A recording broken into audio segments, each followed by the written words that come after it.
Please be aware that the comments, views, opinions shared on this podcast are not meant to diagnose a medical problem and/or legal problem. If you do have a medical problem or legal problem, kindly contact a professional.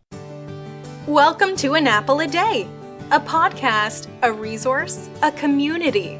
Share your experiences and learn from others as we overcome barriers and learn to live a happy, healthy life with a disability. Welcome to the community. Here's your host, Jimmy Apple. Welcome to another episode of An Apple a Day. I'm your host, Jimmy Apple. Before we start, I just want to remind you, An Apple a Day is brought to you by www.famousapple.com. Famousapple.com is the home site for this podcast. You get a minute? Go over there, check us out. I think you'll like it. That's www.famousapple.com. And if you want to get a hold of me, you can email me at jimmy@famousapple.com. So, how you doing today, my friends? You doing good? You doing better than you did yesterday? Excellent, excellent. Hey, we got a good one for you today. I've been doing some research on dieting and diabetes and stuff like that. You know, when you first tell someone, like, you got to cut back, you got to lose some weight, because we have a tendency to gain weight. Once we become disabled, we tend to sit around more. We can't exercise the way we used to exercise. We're not as mobile as we used to be. When we're more or less sedentary. We get into this sedentary lifestyle, and we have to start looking at ways that we can lose weight. And 99.9% of the ways that we can lose weight is by modifying the way we eat, right? So the first thing people usually do, in our case, when they want to lose weight, the first thing they do is they say, well, I'm going to eat salad. Okay. I think that's a mistake, because I know a guy that he gained all his weight, and the first thing he did was, I'm going to eat salad. So he got rid of all the fattening food in his refrigerator, bought salad, and he ate salad the first day, and then he was jonesing for food that night, and he ended up going out and pigging out anyway, so it did no good. It does no good to jump into things too quickly. You have to work your way in. You didn't put the weight on overnight, so you're not going to take it off overnight. But the other thing people jump into is, the first thing is, I'm going to stop drinking regular soda. And they look for diet soda. They think, well, by drinking diet soda, you're going to cut out all those calories. And it just in the name, diet soda, right? It's got to be good for you if you're on a diet. You'd be surprised. It's not as good for you as you think it is. And I've got an article here I'm going to share with you in a few minutes that you're going to be surprised. Let me just put it that way. Now, another thing. You ever go into a gas station or a convenience store, and you see all these things, like at the checkout counter, like 25-hour energy drinks and these other things to make you more virile as a man, if you know what I'm talking about. Or the other things that make women's lovemaking much more enhanced, if you will. Well, there's this new one, and the name of it is Big Penis. And is flying off the shelves. People are buying it and they're drinking it, but this could be very dangerous, this stuff. And I'm going to tell you why. We'll get to that in a couple of seconds. And did you do your homework? Did you do your homework from Wednesday? Did you write down the things that you like to do, the things that make you happy? Do you have that in your wallet? I hope so. We're going to talk more about that too. You're not throwing those pity parties anymore. All right, we'll get started. Let's get started here.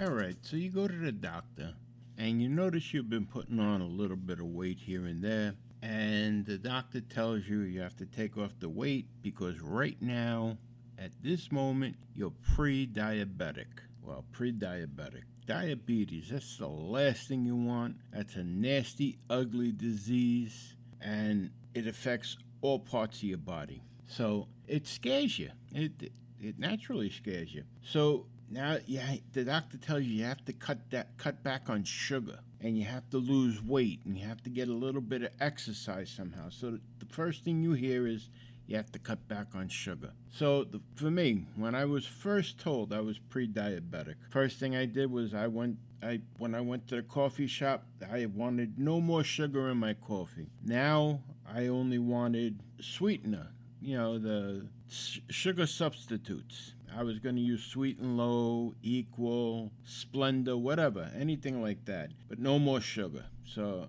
I cut that out. And as far as anything else, I wasn't using sugar in anything.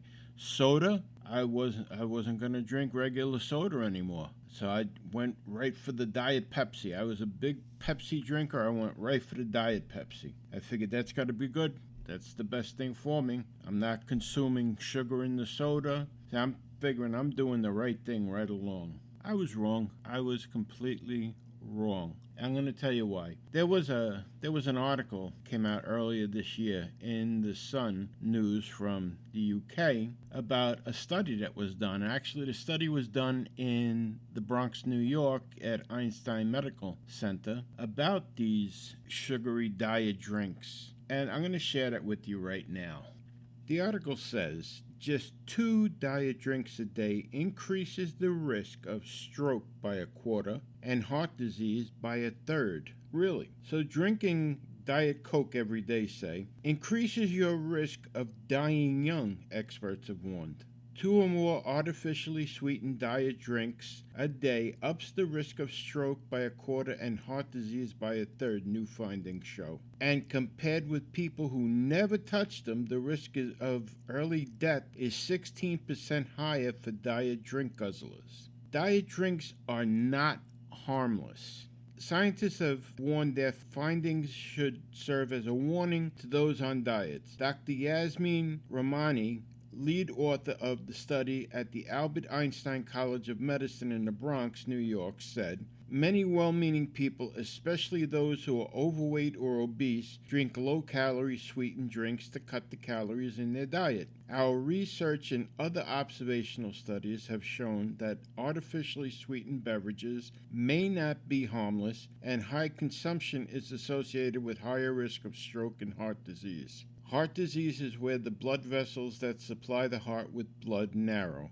increases the risk of heart attack, angina, and stroke. A heart attack is where arteries are blocked, preventing blood from getting through, and ischemic stroke is where the blood vessel in the brain becomes blocked in a similar fashion. Obese women are at an even greater risk. The new findings are based on a big study of women and show some groups are at even greater risk, with those drinking 2 or more diet drinks a day who are also obese, having more than double the stroke risk. And African American women also had a higher risk of stroke. Dr. Rahmani did stress, while their findings suggest a link, they couldn't prove diet drinks caused the stroke or heart problems. The research published in the journal Stroke included data from 81,714 postmenopausal women who were aged 50 to 79 at the start of the study and who were tracked for an average of 12 years. One serving of diet drink was regarded as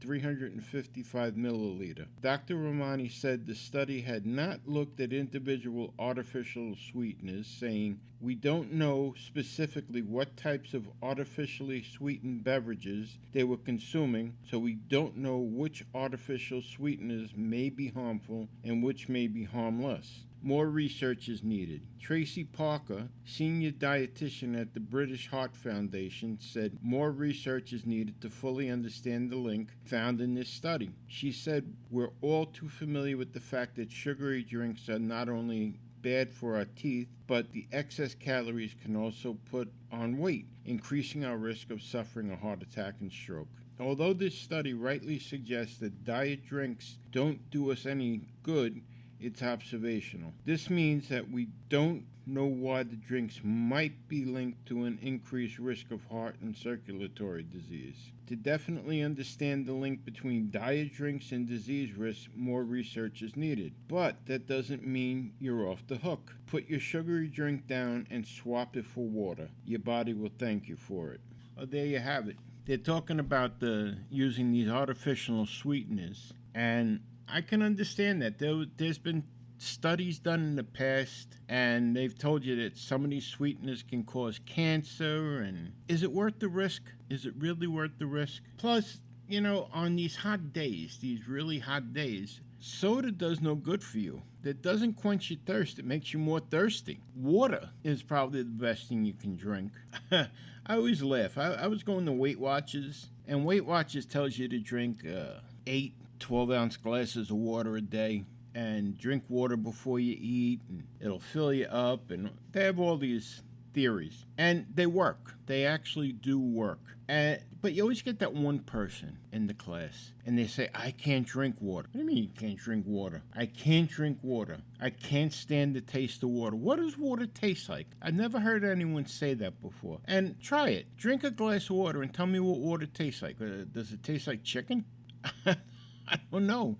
I've never heard anyone say that water has a bad taste unless you're drinking from a well where there's high sulfur or something like that. But just natural water, natural spring water, a bottle of water. I've never heard anyone tell me that water has a bad taste or leaves an aftertaste in your mouth. But water is the best thing for you. Now, if you can't drink regular water for whatever reason it is, you have all these fruit-flavored waters that are 0 calories, 0 salt, 0 carbohydrates. I'm hooked on the carbonated water from Walmart, the Great Value water. I love it. It's carbonated, it's fruit flavored. I've said it before in the podcast. It's like drinking a pie. It's like drinking I love the key lime. It's like drinking a pie. It all depends on your taste buds, I guess. But I've never heard of plain water having any taste. It's just there. It's water. So, for the sake of your health, try staying away from these diet sodas. You'll notice you don't feel as bloated. Once you cut these diet sodas out of your life, you don't feel as bloated anymore. And you'll notice that the water will quench your thirst where the diet sodas don't. So give it a shot. Give it a try. I think you're going to feel better. I know your health is going to improve. So it's up to you. But I'd say give it a shot. All right, let's move on here. Let's talk about big penis.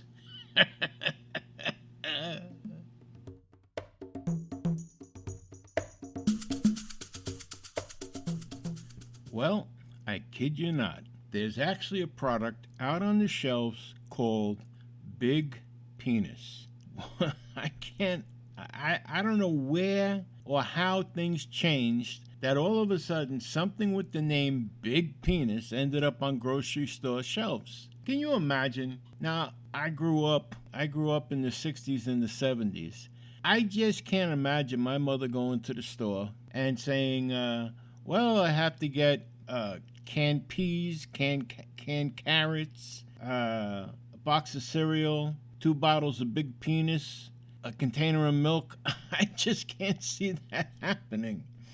But now it just seems to be commonplace. The things that are on shelves and sent to us in our emails are beyond me. I don't know. I don't know how it became acceptable. But there is a product out there called Big Penis, and there's a problem with it, a bad problem. So I want to share this article with you from the New York Post from July 18th, and it says Big Penis sex supplement has hidden ingredient, FDA warns. The FDA has issued a warning about an over-the-counter sexual supplement dubbed Big Penis, which apparently has men packing more than they bargained for.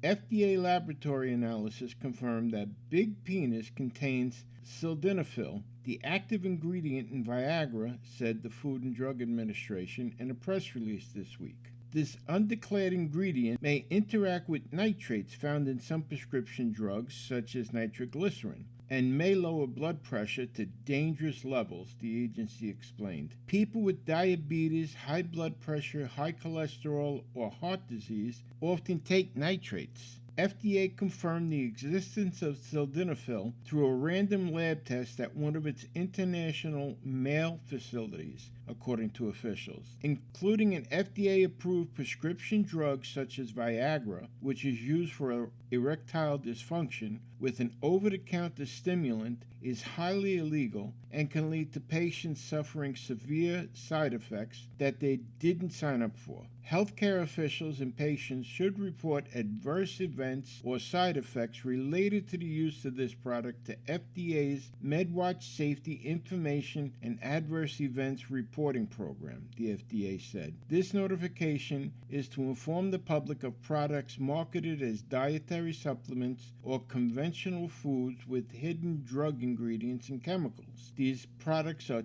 typically promoted for sexual enhancement, weight loss, and bodybuilding, and are often represented as being all natural. FDA is unable to test and identify all products marketed as dietary supplements that have potentially harmful hidden ingredients. Consumers should exercise caution before purchasing any product in the above categories. That's scary when you think about it, because you see these commercials on TV, weight loss drugs, and they promise you miracles and everything. Well, one thing I'm going to suggest, and I just think it's important, I don't take anything over the counter anymore unless I run it past my doctor first. I always ask my doctor, is this safe to take? Because I take so many prescription drugs myself. Even if I was just taking one prescription drug, I would run anything I'm going to take over the counter past my doctor. You remember back a few years back when people, St. John's wort, remember that? It was an herb, and they said it was good for people with depression, but it was counteracting against psychotropic drugs, and it was causing a problem for people that were taking antidepressants. There's too many things that can go wrong, especially for us in the disabled community. We have enough problems, and I know you want to lose weight, and let me tell you something.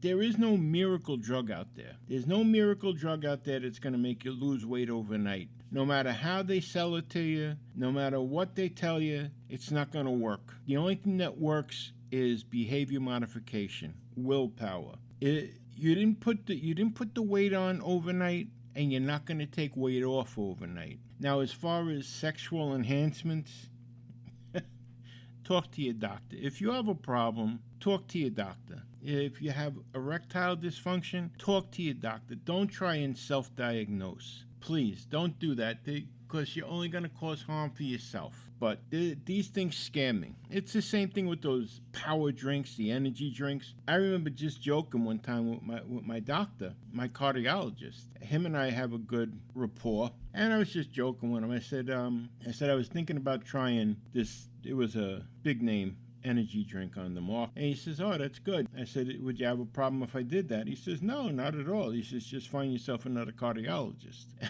Because those things are dangerous for you. Yeah, you have to be smart. And if you're already disabled and you're already taking medication, don't start adding things on your own, all right? So anything that you want to try, run it past your doctor first. You're paying him. Pick his brain before you try anything. All right, let's move on here.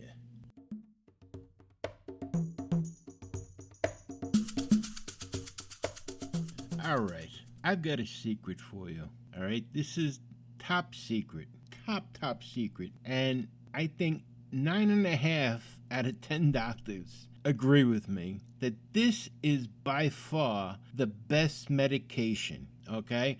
It doesn't cost you a dime. Not only is it the best medication to make you feel better, it'll help you lose weight, it'll give you a better outlook on life. You ready? You ready? Here it comes. This is the best medication. I want you to close your eyes, sit back, and listen to this for a second.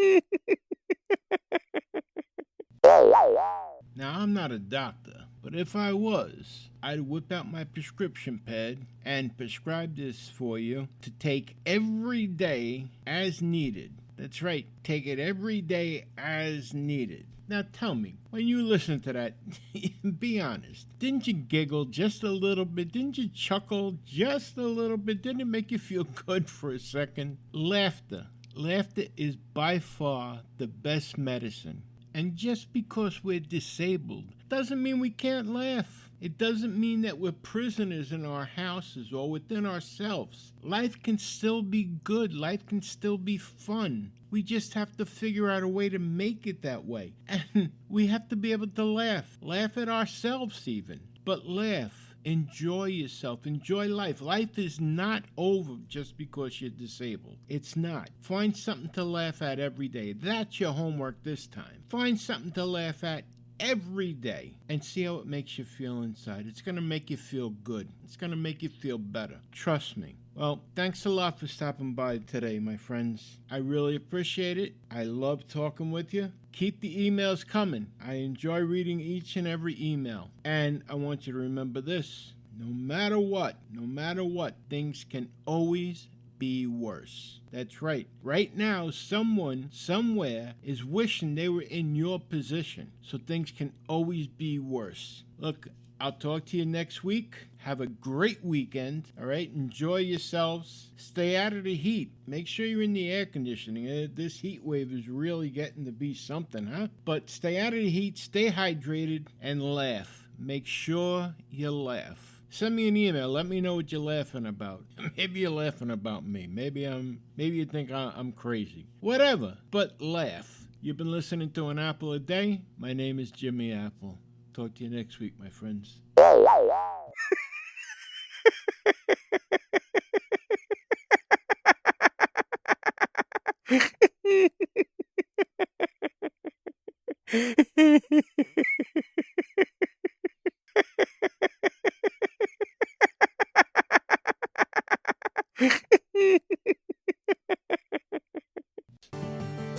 Thanks for listening to An Apple a Day with Jimmy Apple, your gateway to a happy, healthy life.